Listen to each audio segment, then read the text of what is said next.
ఇదే అసెంబ్లీలో నాకు, మా కుటుంబానికి, మా మిస్సెస్ కి జరిగినటువంటి అవమానానికి నా జీవితంలో ఎప్పుడూ బాధపడలా.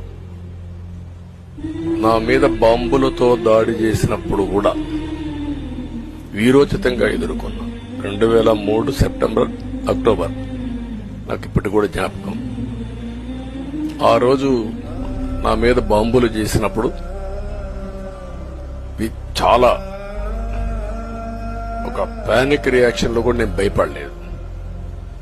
అలాంటి వ్యక్తిని మీరు చూస్తే, ఆ సంఘటన చూసిన తర్వాత ఇలాంటి కౌరవ సభలో ఉండడం కరెక్ట్ కాదని అసెంబ్లీలో చెప్పి, దానికి కూడా మైక్ ఇవ్వకపోతే చెప్పేసి బయట వచ్చి ప్రెస్ కాన్ఫరెన్స్ చెప్పి అనౌన్స్ చేశాను.